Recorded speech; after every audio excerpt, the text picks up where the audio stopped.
My name is Tim Wegener, and I'm a sophomore at Northwestern, and I'm also a member of the Northwestern chapter of GRC. For a lot of international organizations and nonprofits, they rely on volunteers and donations, oftentimes from other countries, to sustain the good work that they do. Volunteerism is not without its criticisms, but many organizations depend on it nevertheless. I wanted to explore volunteerism and how organizations go about getting volunteers and why they're so important, especially in the age of COVID-19. I first interviewed Eva Jacobs, a junior at Northwestern and a member of GRC, who was working with an organization called La Esperanza Granada, or LEG, an education nonprofit based in Nicaragua.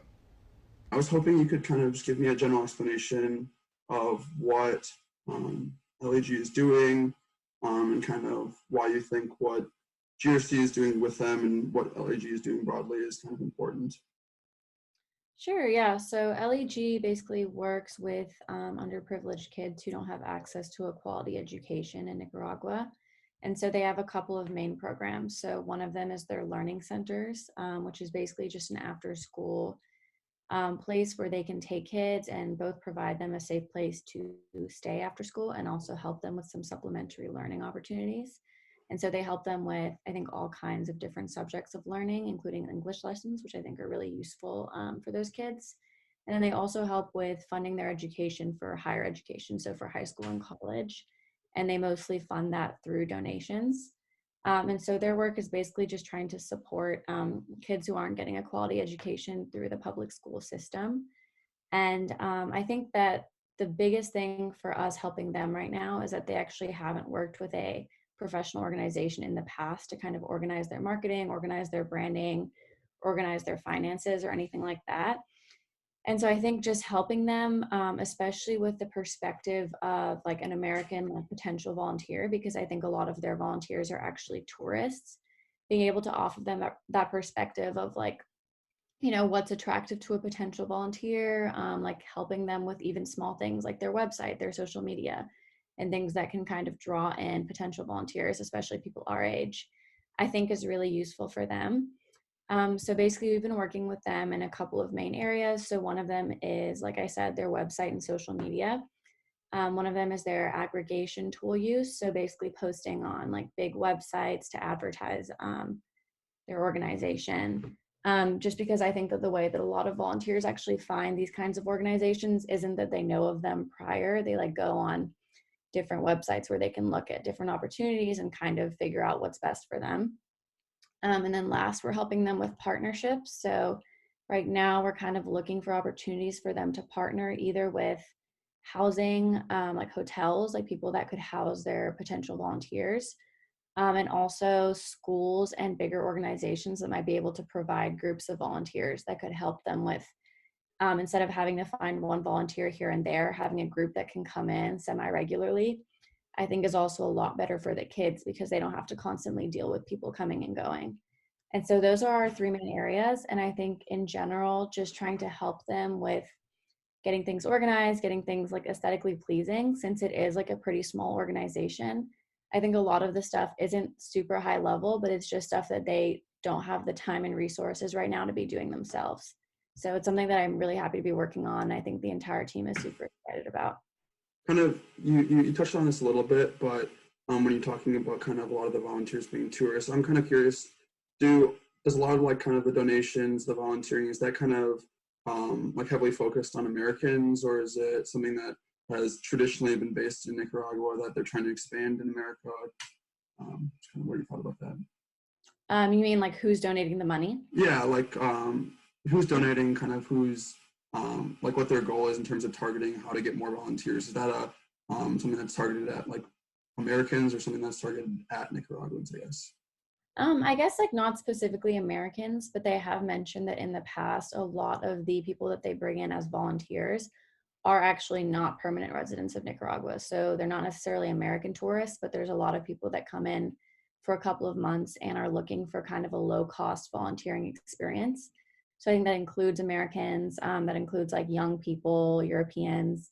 I think in general, for the most part, it's a lot of people that don't necessarily live in that neighborhood or don't necessarily live locally. And for that reason, I think they kind of need that perspective of how to market to people that maybe like they don't live around and might not be able to access it all the time, which is why they need volunteers who might be able to come in for a couple of months at a time, maybe live nearby and kind of use that as like a short-term job opportunity for them, if that makes sense. Sure.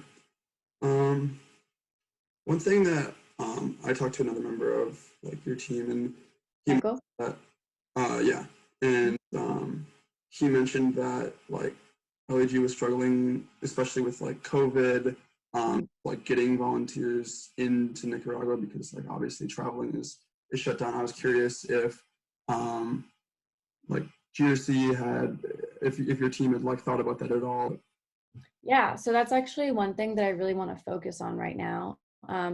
One thing that I think could help them in a lot of different areas is that, first of all, right now they're looking for a lot of English speaking volunteers that can help with teaching English to the kids in their learning centers. And obviously, with COVID, that's like not very possible right now. And in general, they've struggled with finding people for that in the past. So, something they've been doing recently, which has been possible with them having a little bit more technology than they've had in the past, has been to do virtual learning. So, volunteers virtually helping the kids with teaching English. And that's something that I really want to explore in the future and also advertise a little more because I think with COVID, A, people have a ton of time on their hands, obviously. And B, obviously, it's not possible to travel. And so I think that that's something we can actually really capitalize on in terms of, it's in some ways Zoom and online meetings make things a lot easier for people not having to actually physically be there. I think for this kind of opportunity in general, it's such a wonderful opportunity. And I think it's something a lot of people would be interested in, especially when they realize how accessible it can be. So that's something that we want to capitalize on a lot in their advertising and in their messaging. Next, I interviewed Catherine Flores, the communications officer at LEG. So I was just wondering if you could start by kind of explaining what you do with La Esperanza Granada and kind of what you like about it. Okay, so I'm the communications officer of LG. Basically, I'm in constant communication with the donors, and I also go to the learning centers to take pictures and create stories about the kids, about our sponsored students, so I can share with donors in the future. So I'm kind of curious about the aspect of volunteers and donors. I was wondering how important it is for you and for LEG to kind of get those volunteers and what they do for LEG. Yes, it is so important for us as an organization because La Esperanza Granada born with all the energy that volunteers put in this. So it was a volunteer organization. Everything was done because of volunteers. And we are here right now because all the great work volunteers did in the past. So this helps us to that the community can trust on us, and thanks for that we have also all the donors today. And I was wondering how do those volunteers generally come from within Nicaragua or from other places? And if it is from other places, how important is it for tourists or people from outside of Nicaragua to come and volunteer and donate? Yeah, so our volunteer profiles, most of them are from outside of Nicaragua, and we don't have like one specific country, but mostly they are from US as well as our donors. But also we have volunteers coming from Europe and other parts of the world. Um, Somebody mentioned to me that with the COVID-19 pandemic, LEG has had difficulty getting volunteers and donations as a result. And I was wondering if you could kind of speak to what has happened as a result of COVID-19 and anything that we can try to do to help with that. Yeah, so honestly, ELG has faced many challenges before COVID. Our first challenge was when we had a political crisis in Nicaragua, and it changed all of our structure because, as I told you, we were a volunteer organization. Everything was held by them. And when the political crisis, we didn't have any volunteer. Even our director had to go. So we were mostly on the air. We didn't have base. And we had to react so we can keep still working in the communities. And our volunteer program came online. And but it's not the same because having a volunteer here today, it means that that volunteer tomorrow it can be a donor because they can see the challenges that people face in the communities and the need of children to have education. And it was not the same though, but so since then we have lost many potential donors.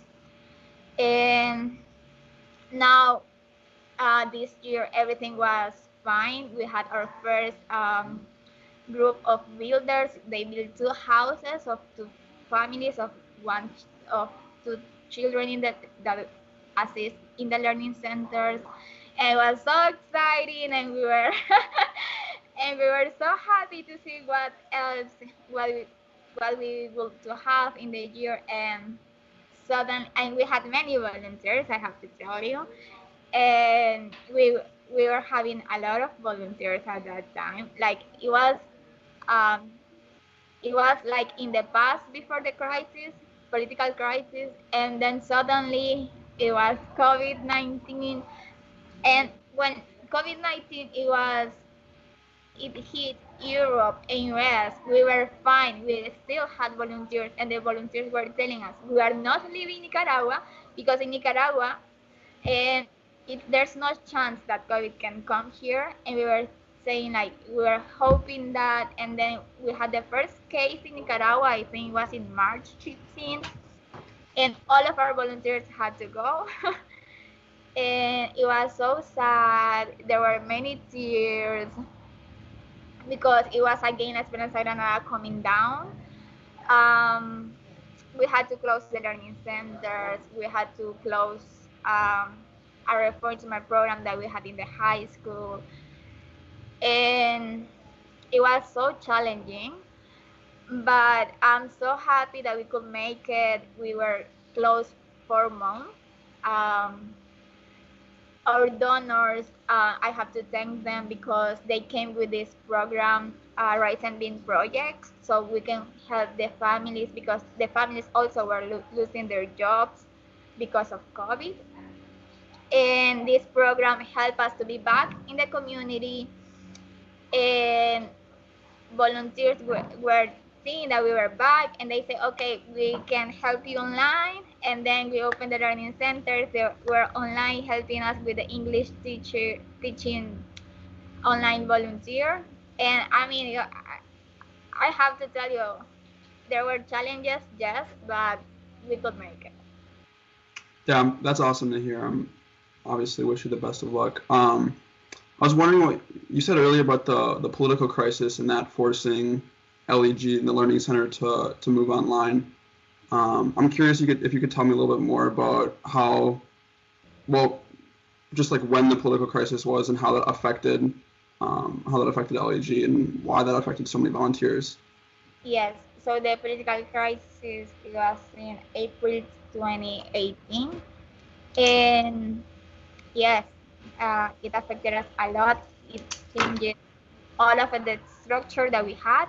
So we had to came up with this plan because volunteers were teaching in the school, and we had some local volunteers helping, but there were a few of them, maybe 10 international volunteers and 2 local volunteers. Um, but when we didn't have any international volunteers, we came with the idea. So we need more local volunteers, and the international volunteers were helping us to fundraise money so we can pay them to work. You see, Mm-hmm. and that in one of like yes, like that was like the big challenge that we had because we didn't have money. Also, we didn't have volunteers, but I think that it also helped us to like to change the structure also, because now the learning centers are managed by our sponsor universities, students, and if a international volunteer can come, it's fine, but we can make it also without them. Oh, perfect. I'm really, really glad that we can try to help. That's really awesome. Yeah, but if there's not anything else, thank you so much for agreeing to do this with me. I really appreciate it.